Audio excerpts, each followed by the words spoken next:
Hello law warriors and welcome to my channel of coffee and clauses, जहाँ पर हम अपनी कॉफ़ी के साथ various provisions of the bare act आप सबके साथ डिस्कस करते हैं एंड इंडियन कॉन्ट्रैक्ट एक्ट 1872 अपने साथ में लेकर बैठे हो। तो ये जो वीडियो है वो एक रिवीजन पर्पस के लिए है, जब आपको जल्दी जल्दी इंडियन कॉन्ट्रैक्ट एक्ट रिवाइज करना हो तो उसके लिए है। तो लेट्स स्टार्ट अवर वीडियो। तो सबसे पहले हम पर्पस पढ़ते हैं इंडियन कॉन्ट्रैक्ट एक्ट का क्या है।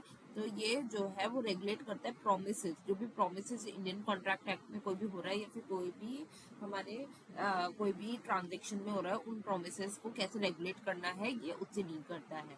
ये बेस्ड है ऑन इट्स लीगल मैक्सिम में कि पैक्टस सन सर्वंदा की promises must be kept and it shall be made in good faith. इसका मतलब यही है। तो ये हमारा क्या कहते हैं, लैटिन मैक्सिम भी इंपॉर्टेंट हो जाता है, pacta sunt servanda that promises must be kept and must be made in good faith. तो अब एक बार इसका ओवरव्यू ले लेते हैं। देखो, जनरल प्रिंसिपल जो है हम सेक्शन 1 टू सेक्शन 75 से डील करेंगे। फिर आगे को जो सेक्शन है वो हम जो contract of guarantee, contract of indemnity, payment, plays and agency, ये सारे हम लोग स्पेशल कॉन्ट्रैक्ट्स के उसमें डालेंगे, ये हम बाद में डील करेंगे। ठीक है। तो फॉर्मेशन के लिए क्या क्या इंपॉर्टेंट है हम देखेंगे। ऑफर है हमारा, कोई कौन ऑफर कर रहा है, कैसे ऑफर हमारा क्या कहते हैं वैलिड माना जाएगा। एक्सेप्टेंस है हमारा, कैसे हमारा एक्सेप्टेंस वैलिड माना जाएगा। और लीगल इंटेंशन की भी जरूरत होती है, तो इसमें कोई हमारा स्टैट्यूटरी लॉ स्टैट्यूटरी सेक्शन नहीं है, तो हम इसमें केस लॉ रिफर्स करते हैं। Consideration most important part of our Indian contract act and parties competent, ये भी बहुत बड़ा अपना अपने आप में एक लंबा चौड़ा पार्ट है। फिर डिस्चार्ज कैसे करते हैं, बाय परफॉर्मेंस हम देखेंगे कैसे परफॉर्मेंस आगे, मतलब सेकंड पार्ट में एक पार्ट तो वहां तक खत्म हो जाता है हमारा, क्या कहते हैं 30 तक। फिर उसके बाद में हमारा यही सब आता है, बाय परफॉर्मेंस से डिस्चार्ज हो सकता है, बाय इम्पॉसिबिलिटी से डिस्चार्ज हो सकता है, बाय नोवेशन जब आप न्यू कॉन्ट्रैक्ट बनाते हो उससे हो सकता है, बाय अल्टरेशन कोई आप मटीरियल अल्टरेशन कर रहे हो तो हो सकता है, एग्रीमेंट अगर आपने करा कि इस टाइम तक खत्म हो जाएगा तब हो सकता है, और बाय ब्रीच कोई भी रेमेडी अगर आपकी डैमेजेस ब्रीच हुए तो वहां पर आपका कॉन्ट्रैक्ट डिस्चार्ज हो सकता है। चलो अब सीधे सीधे बेरक में आते हैं। तो बेरक का नाम है इंडियन कॉन्ट्रैक्ट एक्ट। ठीक है। इसकी इसका इसमें आप देखते हैं इंडियन कॉन्ट्रैक्ट एक्ट। तो इंडियन कॉन्ट्रैक्ट एक्ट कहाँ डिफाइन है। इंडियन कॉन्ट्रैक्ट एक्ट हमारा डेफिनेशन क्लॉज में डिफाइन है अंडर 2H, जिसका मतलब है एग्रीमेंट इन्फोर्सेबल बाय लॉ। ठीक है।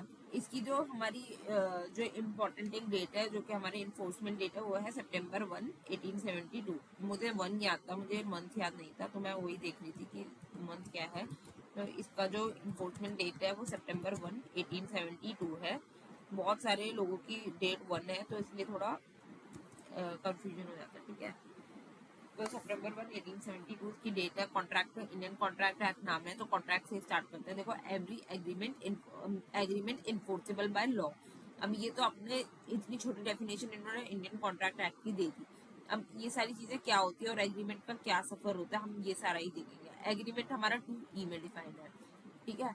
2H से हम गए 2E में, जो कहता है प्रॉमिस और every promise and set of promises forming part of the consideration. ठीक है। अब ये प्रॉमिस क्या होता है, सबसे पहले हम ये देखेंगे। प्रॉमिस हमारा 2A में सबसे पहले हम लोग प्रपोजल देते हैं कि एक पर्सन जो सिग्निफाई करता है विलिंगनेस और दूसरे पर्सन को कम्युनिकेट करता है। ये कम्युनिकेट जरूरी है, कम्युनिकेशन। लालमन शुक्ला वर्सेस गौरी दत्त का केस है, जिसमें आपको पता है कि क्या हुआ था कि एक बच्चा था, वो क्या कहते खो गया था। तो फिर उसने उसने अपने नौकर को भेजा कि ढूंढने के लिए, और जब वो नौकर ढूंढने गया तो साइमल्टेनियसली उसने एक नोटिस निकाला कि अगर मेरा बच्चा मिलेगा मैं उसको उतने पैसे दूंगा। तो वो तो लेके आया। फिर उसके बाद में उसने जब लेके आया, जब प्रपोजल खत्म हो गया उसका जो था, तो वो खत्म हो गया, तो पूरा तो फिर वो उससे पैसे मांग रहा था। तब उसने बोला कि क्या कहते हैं, आपको पहले से ही पता होनी चाहिए थी उसकी कॉन्ट्रैक्ट के बारे में, तभी आप वो कॉन्ट्रैक्ट क्लेम कर सकते हो। तो अगर आपको ऑफर पता ही नहीं है क्या प्रपोजल है, तो आप वहां पर क्लेम नहीं कर सकते। जब आपको बाद में परफॉर्मेंस पूरी हुई हो, ये ग्रेटुशियस परफॉर्मेंस में आ जाएगा, पर ये इसमें नहीं आएगा।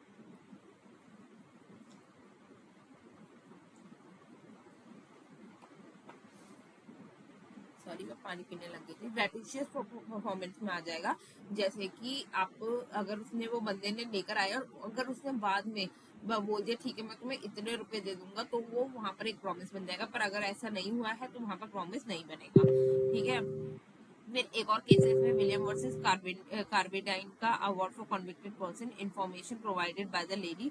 हाँ, इसमें क्या होता है विलियम वर्सेस कार्बेडाइन में का कि जैसे एक नोटिस निकलता है कि अगर इस पर्सन को किसी ने कन्विक्टेड पर्सन से और ढूंढ के दिया तो उसको अवार्ड मिलेगा। तो फिर उसने पहले वेव कर दिया अपना वो अवार्ड कि मैंने ये गुडविल में किया है, पर लेकर उसने कहा कि मैं अवार्ड को लेना चाहती हूँ। तो फिर उसने बोला कि नहीं, आपने एक बार वेव कर दिया, आपको प्रॉमिस का था, तो यहाँ पर आप लाइबल नहीं हो गए यहाँ पर, जबकि इन्फॉर्मेशन मिल गई थी तब भी लाइबल नहीं थी, ठीक है।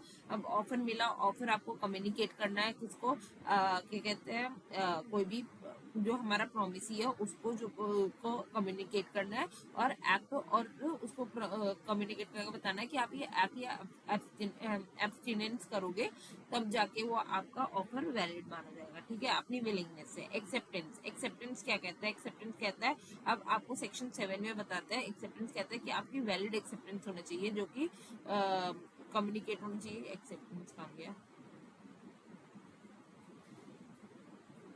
हाँ ये रहा। एक्सेप्टेंस मस्ट बी एब्सोल्यूट और क्वालिफाइड होनी चाहिए, ठीक है। टू बी में है when the person to whom proposal is made signifies his assent thereto the proposal is said to be accepted, ठीक है। क्या कहते हैं, इसकी एब्सोल्यूट एंड अनक्वालिफाइड होनी चाहिए, ये आपको याद रखना है अंडर सेक्शन 7(1).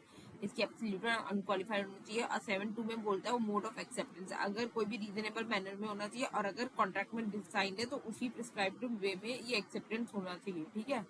तो हमारा हो गया, हमने 2H पढ़ लिया, 2E पढ़ लिया एग्रीमेंट, 2B पढ़ लिया, 2A पढ़ लिया। अब हम जाते हैं हमारा agreement enforceable by law. Enforceable by law हम लोग ये बाद में पढ़ेंगे क्या इसका मतलब है, एग्रीमेंट का पूरा पढ़ लेते हैं हम लोग। ये हो गया।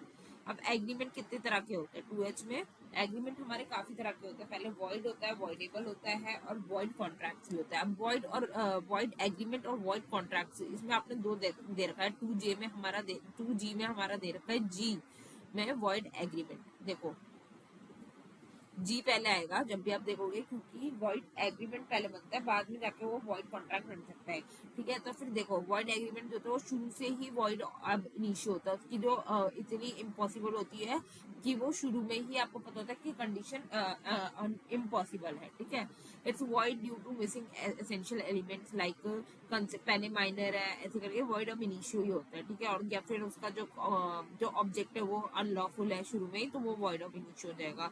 ये पार्टी इन्फोर्स नहीं करा सकती और essential element of agreement is missing, तो ये वैलिड कॉन्ट्रैक्ट नहीं माना जाता, ठीक है। फिर वॉइड कॉन्ट्रैक्ट हमारा 2J में दे रखा है। देखो 2G में हमारा हुआ वॉइड एग्रीमेंट, 2J में हमारा वॉइड कॉन्ट्रैक्ट। वॉइड कॉन्ट्रैक्ट कौन कौन से होते हैं, वॉइड कॉन्ट्रैक्ट वो होते हैं जो कि वैलिड होते हैं शुरू में, but due to the passage of time ये वॉइड हो जाते हैं किसी भी सुपरवेनिंग इवेंट्स की वजह से, ठीक है। अब ये क्या होता है कि क्या कहते हैं, जैसे आपका कोई कॉन्ट्रैक्ट है, ठीक है, अब वो उसका आपने बोला कि शिप में इतने टन्स के ऑयल लेकर आओ, जो वो लेकर आ रहा है, तो तभी कोर्स ऑफ ट्रांसमिशन में स्टॉर्म आया और वो आपके सारे ऑयल हमारे ओशन में बह गए। अब वो जो सब्जेक्ट मैटर था वो तो सुपरवेनिंग इवेंट्स की वजह से, स्टॉर्म की वजह से डिस्ट्रॉय हो गया, तो यहाँ पर ये वॉइड कॉन्ट्रैक्ट माना जाएगा 2J में, ठीक है। तो ये इनिशियली इन्फोर्सेबल होता है, पर ड्यू टू सुपरवेनिंग इवेंट्स ये हमारा अनइन्फोर्सेबल हो जाता है और वॉइड हो जाता है। It continues to enforce until it's repudiate by the third party. ये तब तक वो हो जाता है, तब तक ये जो प्रोमिसर था तब तक वो रिप्यूडिएट नहीं कर देता, एक्सटर्नल फोर्सेस की वजह से ये होता है, ठीक है। अब एक बात आपने देखी होगी, वॉइड एग्रीमेंट जो है, मैंने आपको बोला अनलॉफुल भी चीजें होती है, तो उसमें भी क्या कहते हैं वॉइड एग्रीमेंट होता है। पर इलीगल एग्रीमेंट और वॉइड एग्रीमेंट में क्या डिफरेंस है, देखो void agreements are those which are not enforceable by law, पर इलीगल एग्रीमेंट वो है जो कि प्रोहिबिटेड है जो लॉ से, ठीक है। तो ये एक छोटा सा फर्क है कि ये सारे इलीगल ट्रांजेक्शन होते हैं। जैसे इसका एग्जांपल आपको दे दूं इलीगल एग्रीमेंट का, कि आप ओपियम ट्रांसपोर्ट करने के लिए वो क्या कहते हैं कॉन्ट्रैक्ट कर रहे हो, तो वो इलीगल ट्रांजेक्शन हो गए। यहाँ पर माइनर है, माइनर से करना कोई भी प्रोहिबिशन नहीं है, पर हाँ ये बार लगाता है, हमारा लॉ बार लगाता है, ठीक है। ये हमारा मोरली थोड़ा रॉन्ग हो जाता है और ये हमारा बार्ड बाय लॉ हो जाता है, ठीक है। कोलेटरल एग्रीमेंट कोई भी है, जैसे हमारा सेक्शन 68 में उसका कोई नेसेसिटी का है तो अलाउड होता है, तो इसमें कोलेटरल एग्रीमेंट कि आप इतना ओपियम मत करो, इतना ओपियम करो, तो ये अलाउड ही नहीं है, ठीक है। अब इन्फोर्सिबिलिटी मैंने आपको बताया था कैसे होगी, पहले पार्टी कॉम्पिटेंट होनी चाहिए कि कंसेंट होनी चाहिए, कॉम्पिटेंट होनी चाहिए, लॉफुल कंसिडरेशन होनी चाहिए, लॉफुल ऑब्जेक्ट होनी चाहिए और नो एक्सप्रेस बार होना चाहिए 26 to 30 में। तो धीरे धीरे हम ये सारे एलिमेंट्स पढ़ेंगे कि कंसेंट कैसे लेंगे हम लोग, कहाँ पर लेंगे, कॉम्पिटेंसी कहाँ बताई रखी है, लॉफुल कंसिडरेशन कहाँ बताए रखे, लॉफुल ऑब्जेक्ट कहाँ बता रखे। ठीक है, तो सबसे पहले हमने ये पढ़ लिया। एक बार हम टाइप्स ऑफ ऑफर देख लेते हैं। हमने लक्ष्मण शुक्ला वर्सेस गौरी लालमन शुक्ला वर्सेस गौरी दत्त का केस पढ़ लिया, विलियम वर्सेस कार्बीडाइन का केस आपके साथ डिस्कस कर दिया। कॉन्ट्रैक्ट्स कौन कौन से होते हैं मैंने वैलिड कॉन्ट्रैक्ट बता दिया आपको, जो कि इन्फोर्सेबल बाय द लॉ है। वॉइडेबल कॉन्ट्रैक्ट 2I में है, जो कि क्या कहते हैं बेसिकली वो एक पार्टी के कंसेंट के बेस पे होता है। एक पार्टी चाहे तो उस सिचुएशन में उसको वॉइडेबल बनाए या फिर उसको वैलिड रखे, तो ये वॉइडेबल कॉन्ट्रैक्ट कहते हैं। जैसे कि हम जैसे कि एक बंदे हम मेरा एक फ्रेंड है, उसके साथ मेरा एक कॉन्ट्रैक्ट हुआ, ठीक है। अब वो मेरे से क्या कहते हैं उसमें क्या कहते हैं कैपेसिटी में बड़ा था, तो उसने अपनी पावर यूज करके मेरे को इन्फ्लुएंस करा कि मैं कॉन्ट्रैक्ट करूँ और ज्यादा पैसे लगाऊं, तो यहाँ पर उसका अनड्यू इन्फ्लुएंस आया, तो फिर ये वॉइडेबल कॉन्ट्रैक्ट में माना जाएगा हमारा 2I। ठीक है। अब ऑफर्स कितने टाइप के होते हैं। इनविटेशन टू ऑफर होता है, आपने सुना होगा, आपने बहुत बार मेन्यू कार्ड जाते हो या फिर आप क्या कहते हैं कोई भी ऑप्शन में जाते हो, तो वहां पर जो भी होता है कि इनविटेशन टू ऑफर होता है, वहां पर आप नेगोशिएट करने की पावर होती है आपके पास, तो वहां पर आप इनविटेशन टू ऑफर मान सकते हो। आपको प्राइसेस दिखाएंगे, आप नेगोशिएट करके आपको अपने पास चॉइस होगी वहां पर। यहाँ पर ऑफर में सीधे सीधे आपको जो ऑफर होगा, एक पर्टिकुलर ऑफर होगा, वो विलिंगनेस करेगा पर्टिकुलर पर्सन को या फिर पब्लिक इन लार्ज को। ठीक है, जहां पर वो एक्सेप्टेंस देगा या फिर एक्सेप्टेंस सेक्शन 7 में मिलती है, सेक्शन 8 में वो पार्ट परफॉर्मेंस मतलब परफॉर्मेंस करके उसको एक्सेप्ट करेगा। ठीक है, प्रायर स्टेज टू ऑफर, ये ऑफर का एक पीछे स्टेज चला जाता है। इनविटेशन टू ऑफर ऑप्शन में अगर जो एक्सेप्टेंस मानी कब जाएगी, देखो ऑप्शन में सेल हो रही है, ठीक है, वहां पर आपके पास स्कोप है नेगोशिएशन का। ठीक है, तो वहां पर जब जो हाईएस्ट पार्टी बिड करती है तो फिर उसको वो मिलता है, क्या कहते हैं ऑक्शन में उसकी एक्सेप्टेंस मानी जाती है, तो जब हैमर फॉल होता है तो उसको एक्सेप्टेंस मानी जाती है। ठीक है, हैरिस वर्सेस निकर्सन, देखो ऑक्शन इसमें क्या हुआ था, हैरिस वर्सेस निकर्सन केस में क्या हुआ था, एक बंदा था, उसको क्या कहते हैं पहले इनविटेशन आया क्या कहते हैं ऑक्शन का, फिर वो ऑक्शन कैंसिल हो गया और फिर वो बोला कि अब ऑक्शन नहीं होगा, तो उसने बोला कि भाई ये तो मेरे साथ गलत हो गया कि ऑफर था ये वैलिड हमारा कॉन्ट्रैक्ट ब्रीच हुआ, तो फिर उन्होंने बोला नहीं ये इन्विटेशन टू ऑफर था, यहाँ पर कोई ऑफर जैसी बात ही नहीं थी।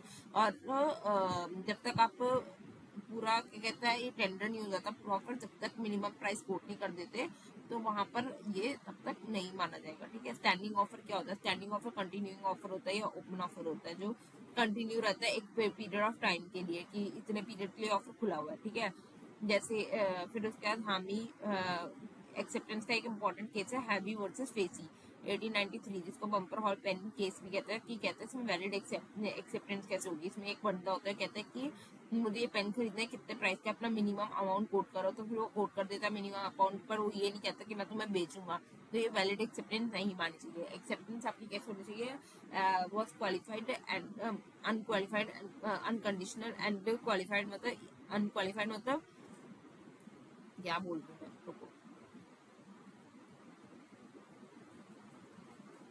हाँ एब्सोल्यूट और अनक्वालिफाइड होनी चाहिए, मतलब आपको एब्सोल्यूट बताना चाहिए कि क्लियर और नॉट वेग लैंग्वेज में नहीं बताना चाहिए, एकदम एग्जैक्टली बताना चाहिए, उसको एक्सेप्टेंस देना चाहिए क्लियर एंड एक्सप्रेस वर्ड में।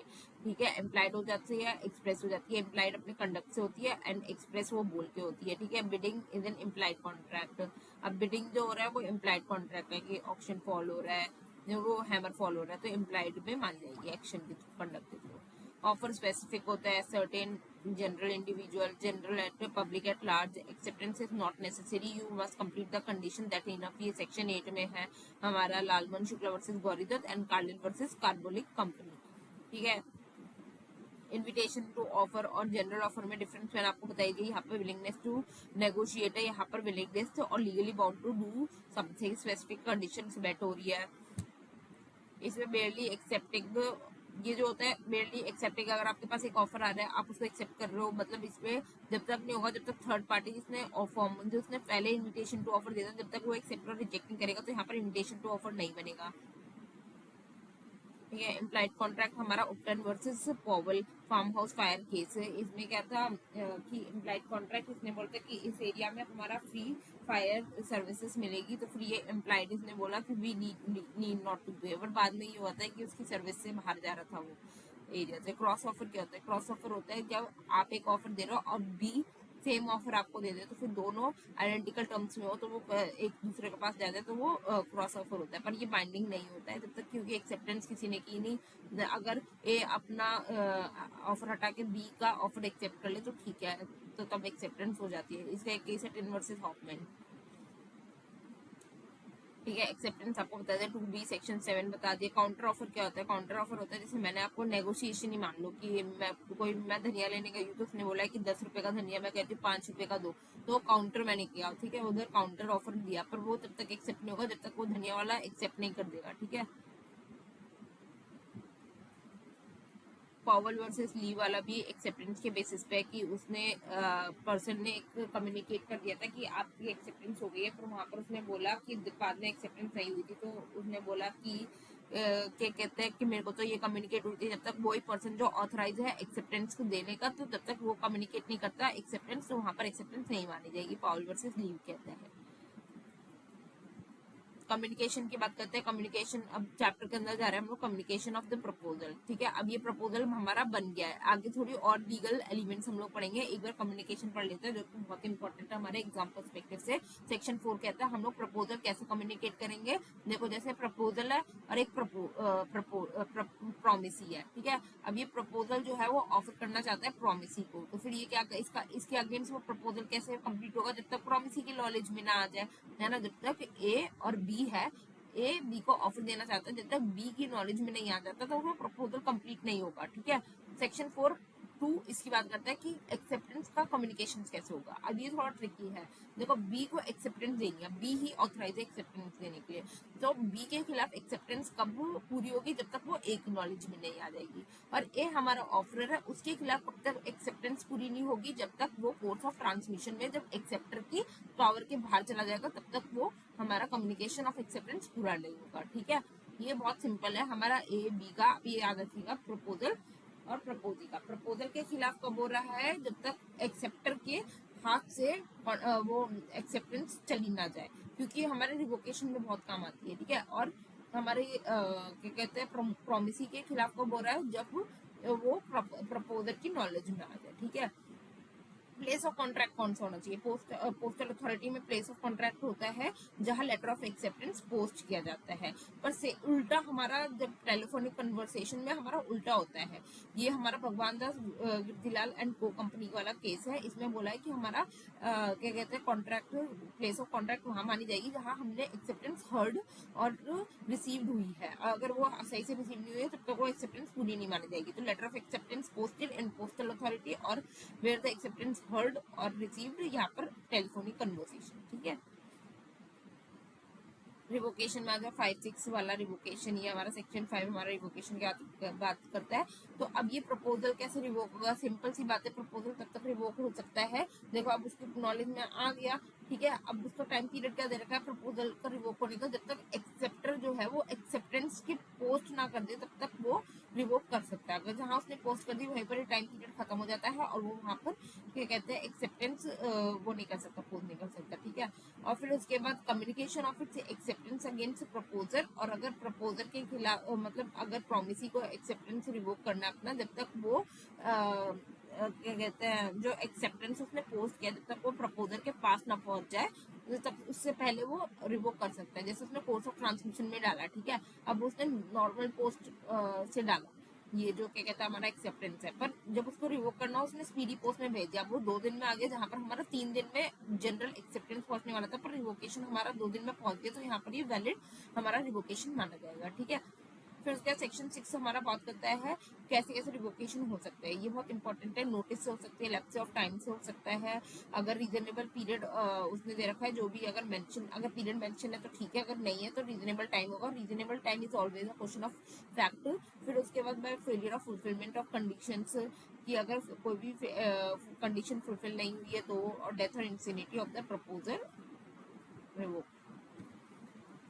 सेक्शन 9 बात करता है हमारा प्रोमिसेस एक्सप्रेस और इम्प्लाइड होनी चाहिए, ठीक है। मैंने आपको सेक्शन 9 भी बता दिया, सेक्शन 7 भी बता दिया, सेक्शन 8 भी बता दिया, सेक्शन 4, 5, 6 तो आपको पता ही है, मैंने अभी आपको बताया है, ठीक है। अब हम लोग आगे चलते हैं, हमारा 10 से शुरू हो जाता है वैलिडिटी, वैलिड कॉन्ट्रैक्ट की क्या क्या एसेंशियल एलिमेंट्स होंगे, तो इसको हम लोग थोड़ा सा देख के फिर हम लोग वॉइड और वॉइडेबल एग्रीमेंट जो हमारे कंसेंट का वो है वो पार्ट हम लोग नेक्स्ट वीडियो में डील करेंगे, बिकॉज आधा घंटा होने वाला ही है।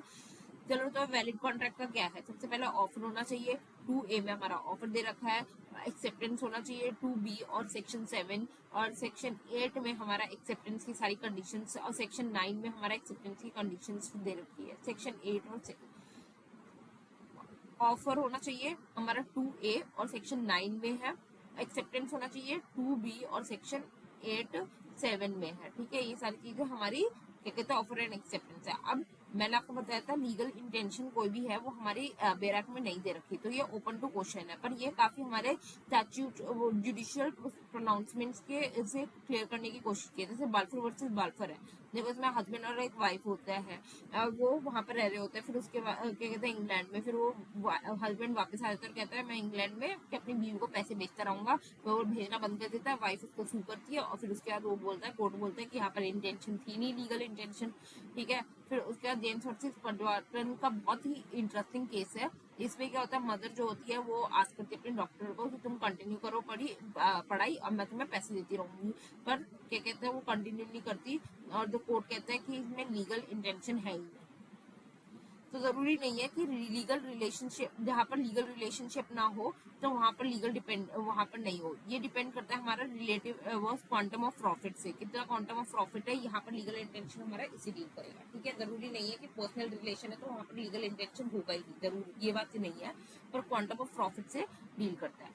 कंसिडरेशन हमारा बात करते हैं 2D में, इसकी डेफिनेशन में आप पता लगा लोगे कि क्या क्या इंपॉर्टेंट एलिमेंट्स है। जैसे when eight the desire of the promisor, सिर्फ डिजायर होनी चाहिए, प्रोमिसर की ही डिजायर पे होना चाहिए। जैसे दुर्गा प्रसाद वर्सेस बलदेव का केस था, कलेक्टर जो है वो उसने कुछ बिल्ड किए, क्या कहते हैं बिल्डर को, और कुछ शॉप्स बिल्ड किया, बिल्डर को दी, बिल्डर ने शॉप्स जो है वो कंस्ट्रक्ट की और शॉपकीपर को बोला आपको इतना अमाउंट देना, पर उन्होंने देने को मना कर दिया, कहा कि हम तो क्या कहते हैं क्योंकि ये डिजायर ऑफ द प्रोमिसर होना चाहिए, कलेक्टर की डिजायर होना चाहिए, ठीक है। और कोर्ट ने कहा is shopkeeper is not a desire promisor, desire not at the desire of the promisor, ठीक है, इसके प्रोमिसर के डिजायर पे नहीं है, शॉपकीपर बाउंड नहीं है, ठीक है।